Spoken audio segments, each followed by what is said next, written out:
Tonight, Syracuse University says they're fielding concerns after the first home game with fans at the Dome this weekend. Nearly 32,000 students and fans packed into the Carrier Dome Saturday afternoon to watch SU take on Rutgers. While the Loud House lived up to its name, video shows hardly anyone in the stands masking up. This as Syracuse University reported more than 150 cases going into the weekend.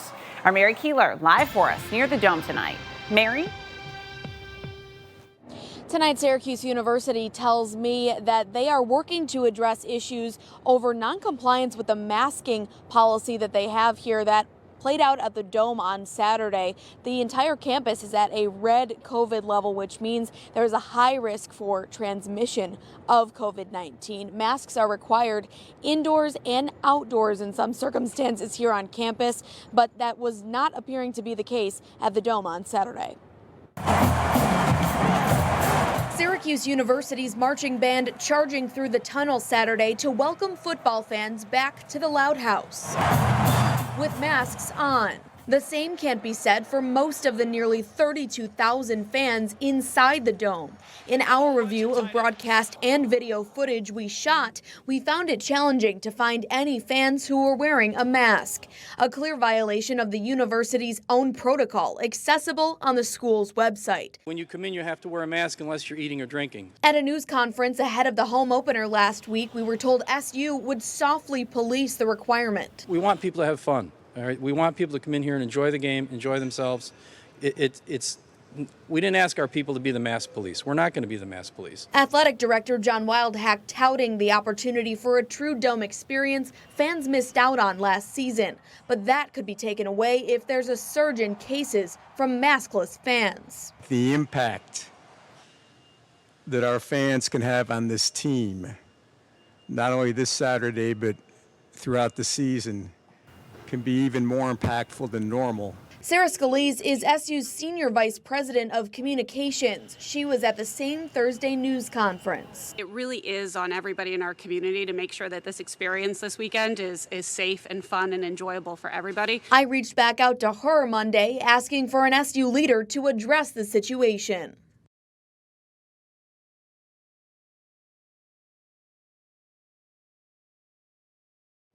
I've been working to get an interview with Scalise and all of the Syracuse University administrative staff you just heard from. I have not been able to do that yet, but continue to send follow-up inquiries about that.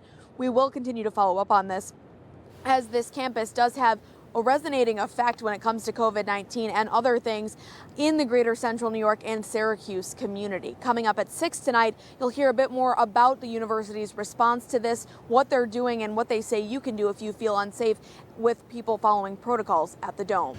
With a major shortage of drivers, Centro has now cut 7 bus routes, leaving some stranded this morning. Dozens of people who rely on a Centro bus to get to work are scrambling this week. Our Connor White joins us live in studio with more details tonight. Connor.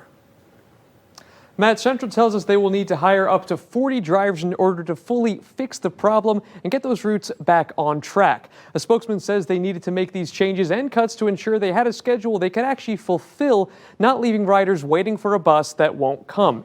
It's a solution, leaving some riders with major problems.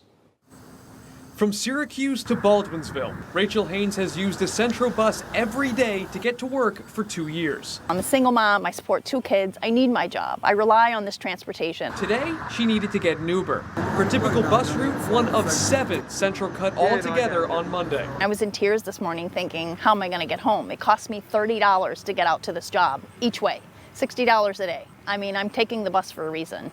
She's not alone.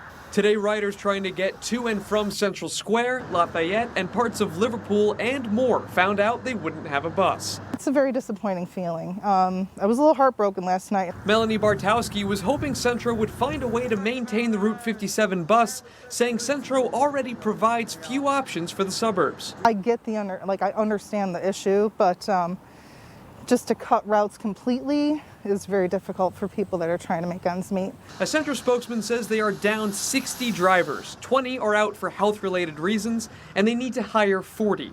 The shortage led to last week's announcement that they would be using an expanded version of the Saturday bus schedule each day.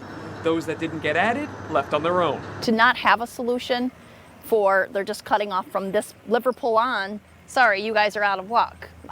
How in the world is that possible with public transportation? Centro received $38.4 million from the American Rescue Plan and is set to receive $74 million from a federal infrastructure package over the next 5 years. The bus company spokesperson says resources aren't the problem, saying they can offer $50,000 a year to full-time drivers. They need 35 to 40 drivers to resume full service. I don't know how I'm going to get to work tomorrow. I truly don't. And nobody has an answer. Centro says in order to meet this demand, they're going to have to hire drivers, and they don't have a date as to when this can actually be fixed, calling it a temporary problem without a firm date for a solution. Megan? A story close to home is making national headlines. Healthcare workers in rural Lewis County resigning over the state's vaccine mandate. It's causing the only hospital in that county to stop delivering babies.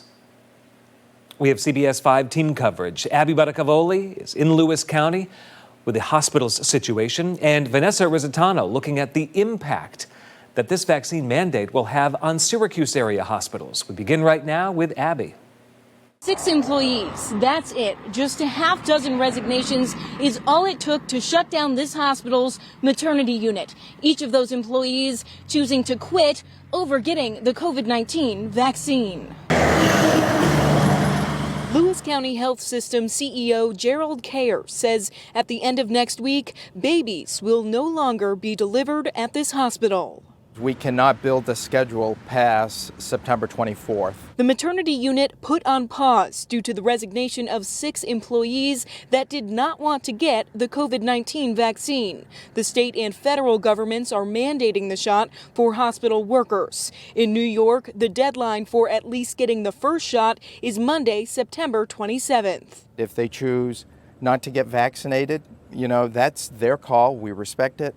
But we do need to have a vaccinated workforce. It is not an option, and so we're working towards that end. 76% of this hospital staff is vaccinated. 24% are not.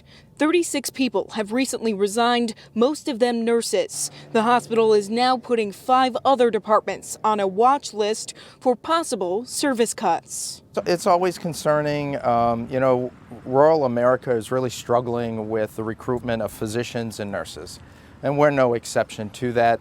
Now, expecting mothers will need to travel to other hospitals miles away to give birth, while Lewis County General Hospital works to encourage people to get the shot and recruit more clinical staff who are vaccinated. Our goal is to have a skilled workforce that is compassionate, committed to our community, and now vaccinated. I'm asked, do I agree with this guidance? Absolutely. It's my responsibility to make sure we have a safe workforce. Hospital administration says it hopes the pause on delivering babies is temporary. I'm told those who resigned may be welcomed back if they choose to get the jab. The deadline is September 27th.